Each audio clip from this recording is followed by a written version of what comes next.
On April 26, 1986, nuclear reactor number 4 at the Chernobyl nuclear power plant, located near the city of Pripyat, Ukraine, suffered a meltdown and exploded, spewing radiation across a large swath of Europe and the Soviet Union.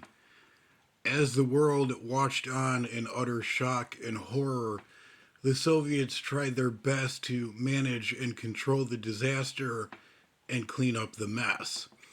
However, many suspected and outright accused the Soviet Union of covering up the full extent of the disaster and attempting to bury dirty little secrets into the shadows of state secrecy.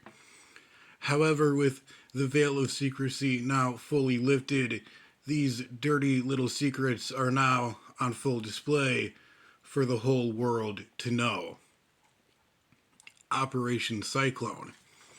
In the days following the Chernobyl disaster, a top secret mission unfolded high above the radioactive tainted wreckage.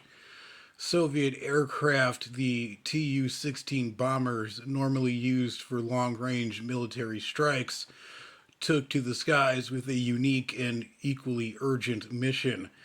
A mission not to end lives, but to save them by creating rain. This operation, codenamed Operation Cyclone, was led by a man named Yuri Israel, the head of the Soviet Committee of Hydrometeorology. 2 days after Reactor 4 exploded, he received a classified map that showed something truly horrifying. It showed a massive radioactive cloud drifting from Chernobyl and heading straight towards the heart of the Soviet Union, the capital of Moscow. With millions of lives at stake in the city preparing for the annual May Day parade, a Soviet holiday that celebrated the contributions of the workers of the world and the arrival of spring, which would take place in Red Square, that could not be canceled out of fear of embarrassing the Soviet government. Israel issued a fateful order: make it rain before the deadly and toxic clouds reached Moscow. Just 48 hours after the explosion of Reactor 4, the operation began. Bombs filled with silver iodine were loaded into Tu 16 bombers at an airbase near Moscow. The Soviet pilots went forth to intercept the massive radioactive cloud. The pilots initially circled the burning reactor within a 6 mile radius, but the wind continuously pushed the radioactive cloud further and further away, forcing the crew to follow the cloud for hundreds of miles. As they approached the clouds, they released the silver iodine, which acted like ice crystals, causing water vapor to condense and fall like rain. Villagers in the town of Naravia, 30 miles north of Chernobyl, watched in utter confusion as the skies above them filled with strange yellow and gray colored contrails. By around 8 o'clock that evening, the clouds erupted into a deluge of rain. Thunder roared across the land as black rain poured down in a massive torrent, spreading radioactive particles from the air down into the soil. The large radioactive cloud was eliminated, saving millions of lives in Moscow. But this was not the first time that the Soviets had successfully manipulated the weather. In 1941, during the Second World War, the Soviets experimented with manipulating the weather. And during the 1980 Moscow Olympics, the same Tu 16 bombers had been used to clear the skies for the Games. But this mission, Operation Cyclone, was far more riskier. The rain not only brought with it water, but a highly toxic mix of radioactive isotopes, including iodine 131 and cesium 137. The seeded rain clouds dumped fallout over Belarus, saving Moscow, but leaving entire villages drenched in radioactive precipitation. In Ukraine, an opposite weather modification operation unfolded. pilots from the Soviet Institute for Hydrometeorology and civilian aircraft flew missions to stop rain clouds instead of causing them. Thunderstorms were spreading radioactive water into the Pripyat River, a key source of water for Ukraine. They dropped tons of a compound called Cement 600, a mixture of cement and drying agent, into the clouds. This bizarre attempt to dry the skies created a 5-month long drought over parts of Ukraine, further altering the environment in a very desperate bid to halt the spread of radiation. By the winter of 1986, these operations had largely succeeded in protecting Moscow, but the cost was steep. Belarusian villagers drenched in radioactive rain saw radiation levels spike 20 to 30 times the normal levels. Entire communities were left alone to deal with the consequences of the Soviets' actions. Children sickened, cancer rates soared, and birth defects tragically became common.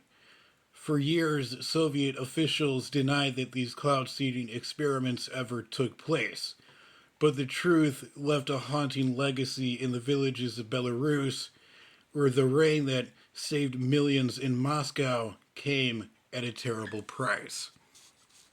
The first photograph. For years, the first photograph of the Chernobyl disaster remained shrouded in mystery.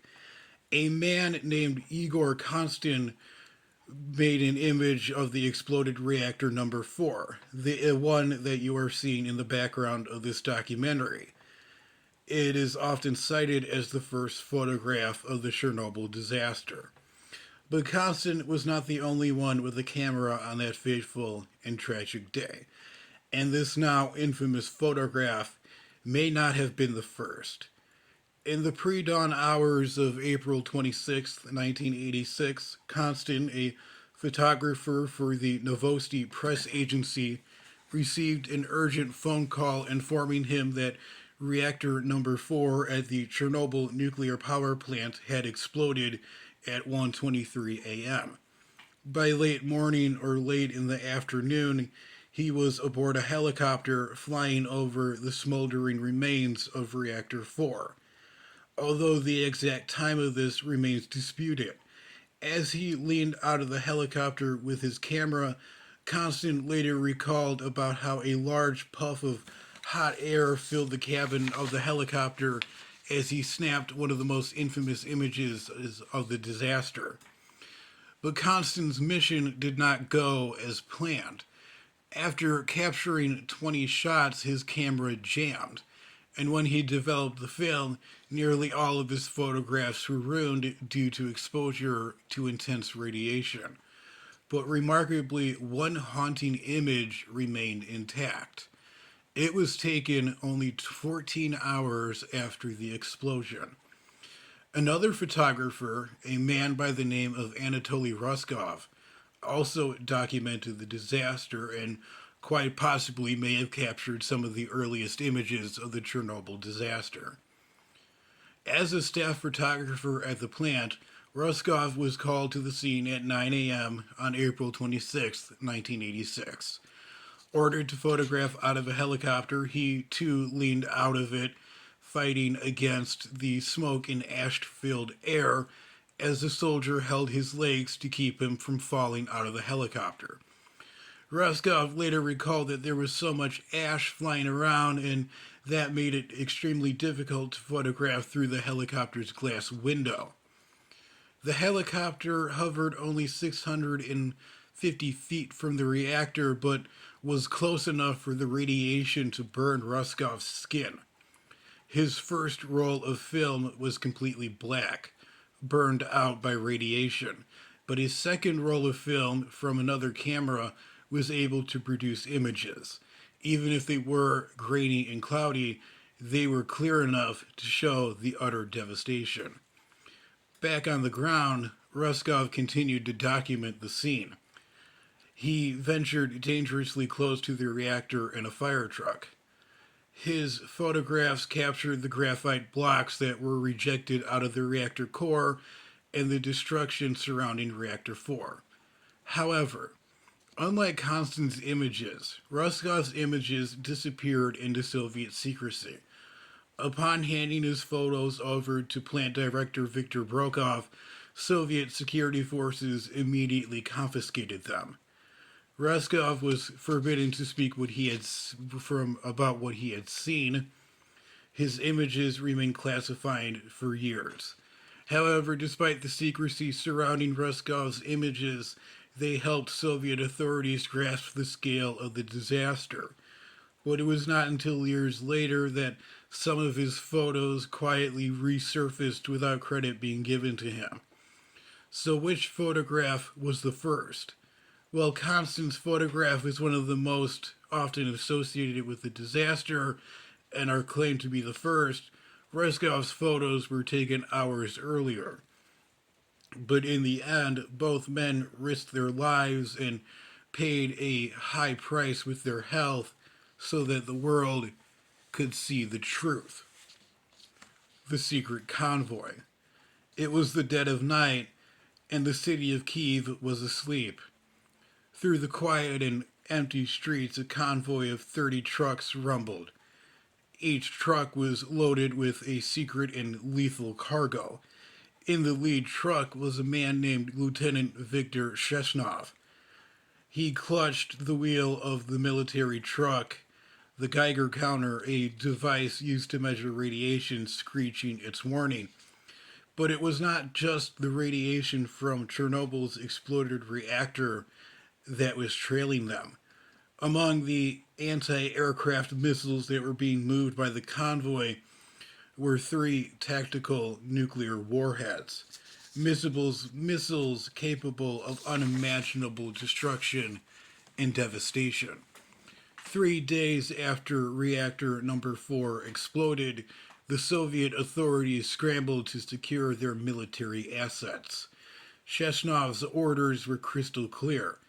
Evacuate the missiles, 75 in total, armed with non-nuclear warheads, and 3 armed with nuclear warheads from the Chernobyl Air Defense Base. These missiles, known as S-75s, were part of an anti-air defense system. The same anti-air missiles were infamous because they shot down an American U-2 spy plane in 1960, which ignited a Cold War crisis. Now, as the convoy rumbled through the heart of the Ukrainian capital of Kiev, a new crisis loomed. This time not from the west, but from within.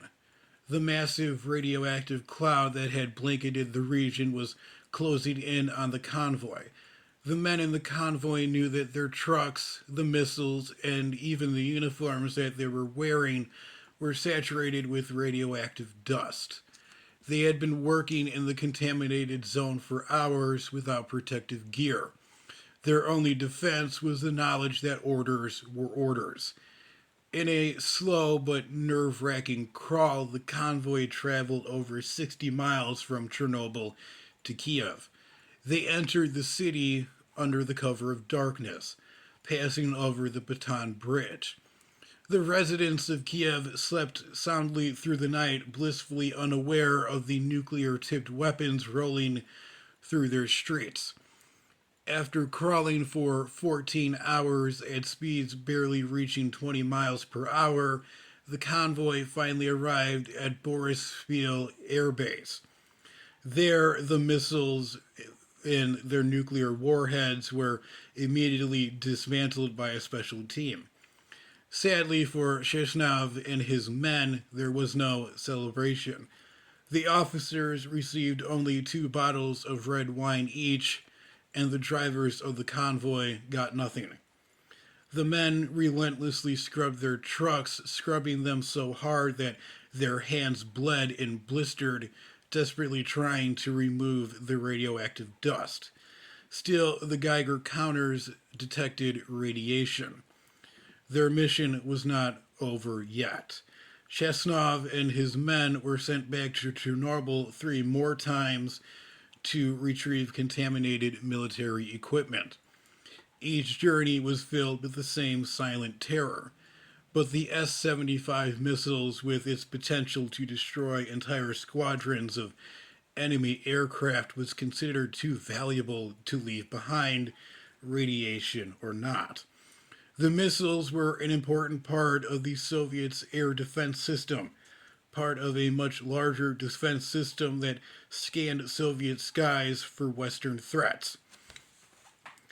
But that equipment was crumbling and left to rust. The convoy's mission was never publicly acknowledged, with Chesnov himself later describing it as a utterly pointless operation, one that sacrificed heroic men unnecessarily to save contaminated weapon systems. The real cost was paid with inhuman lives. The soldiers who made the journey would later fall ill. Many of the men, including Chesnov's co-driver, only 28 years old at the time, would later die from radiation sickness. After the mission ended, with no one knowing what these men went through, having saved no one and having cleaned nothing.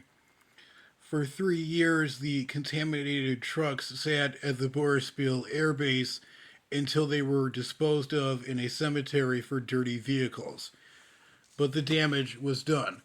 The mission to retrieve the nuclear warheads was a success, but the men were left to fend for themselves, fighting a battle against an invisible enemy of radiation in a mission that the world was never to find out about.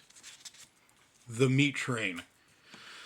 The summer of 1990 was a very hot summer in Ukraine. In a remote railroad in the town of Pulaska in northern Ukraine, a group of old and broken refrigerated train cars sat idled and roped off. The contents of these refrigerated train cars was far more dangerous than the radiation that came from the number 4 reactor explosion that had only occurred 4 years earlier. These refrigerated train cars contained 317 tons of radioactive meat that waited for a final destination, but no one wanted to claim. This was not an isolated event. It was part of a much broader Soviet strategy to handle the fallout from the Chernobyl disaster by distributing contaminated meat and produce as widely as possible. After the explosion of reactor number 4 in April of 1986, life around Chernobyl changed dramatically overnight. 50,000 livestock were rounded up from the radioactive zone, destined not for burial or cremation as one would expect, but for the slaughterhouse. Soviet officials had devised a plan. Animals that were deemed to be too contaminated would be processed in factories across Ukraine and Belarus and mixed in with uncontaminated meat to dilute and made into sausages. The strategy was as simple as it was morbid: to dilute the radiation and to spread it thin, and no one would ever notice that they were consuming a byproduct of the disaster. Only the elite Soviet cities of Moscow and Leningrad would be spared the tainted food. At meat packing plants, the work was grueling and extremely dangerous. Radiation monitors, hastily trained and poorly equipped, moved through the slaughterhouses, their Geiger counters beeping as they measured the meat hanging from hooks. The workers stood in the midst of it all, processing animals as fast as they possibly could, trying to keep up with the relentless flow of contaminated carcasses. Cows grazed on the radioactive tainted pastures, contaminating their meat that was now being prepared for human consumption. By the summer of 1987, the system was overwhelmed and overloaded. Freezers across the region were stuffed with meat that exceeded safe levels of contamination. In Belarus, the Gomel meat factory faced an impossible choice: either dispose of the radioactive meat or attempt to move it. Desperate to move the toxic meat out of sight and out of mind, workers loaded the stock into 4 refrigerated train cars and sent it south, hoping that it would be unloaded in the Republic of Georgia. But the shipment was quickly rejected. It was but the first stop in a years long journey. For the next 4 years, these trains and their nasty cargo rumbled along Soviet railways. It was just simply a problem that no one really wanted to deal with. At each station, the same scene played out. Local officials pointing their Geiger counters at the refrigerated train cars, then refused to unload them, sending them back on their way. And the meat continued its utterly pointless journey of rejection, rolling from station to station. In 1990, the Soviet Union secret police, the KGB, eventually took control after the refrigeration units began to fail. The refrigerated train cars were eventually parked in the region of northern Ukraine. The railway workers, well aware of what was inside the refrigerated train cars and its invisible dangers, absolutely refused to fix the cooling systems. The KGB arranged for the train cars to be driven out to a remote part of Belarus, where they dug massive cement-lined trenches and buried the radioactive meat deep underground. This radioactive meat train and the millions of tons of contaminated meat and produce represented the Soviets' utterly asinine attempt to control the uncontrollable, a grim reminder that some tragedies cannot simply be swept away, covered up, and easily forgotten. The Blue Flash. When reactor number 4 erupted in catastrophe, the explosion sent a shockwave through the facility and sent a plume of radioactive debris into the sky. But there was something else piercing through the darkness on that fateful night. Something that continues to invite analysis decades later. Eyewitnesses reported a vivid and intense blue flash, a phenomenon that points to an even darker truth than what the official account suggests. The widely accepted version of events of the Chernobyl disaster begins with a failed safety test, a surge of power that triggered a steam explosion which resulted in the reactor's core melting down. Radioactive material was thrown into the air as the result of an explosion of hydrogen gas, which occurred when the exposed nuclear fuel and graphite began to split apart water molecules. Yet recent studies suggest that a completely different sequence of events actually occurred. The supposed blue flash suggested a nuclear detonation occurred at Chernobyl, and not a simple steam explosion. Local fishermen standing 16,000 feet away and even workers at the plant recalled hearing 2 blasts separated by a vivid blue flash. These accounts have led some nuclear physicists to suggest that this blue flash could have been the first sign of a nuclear explosion. And yet experts still remain baffled as to what this blue flash exactly was.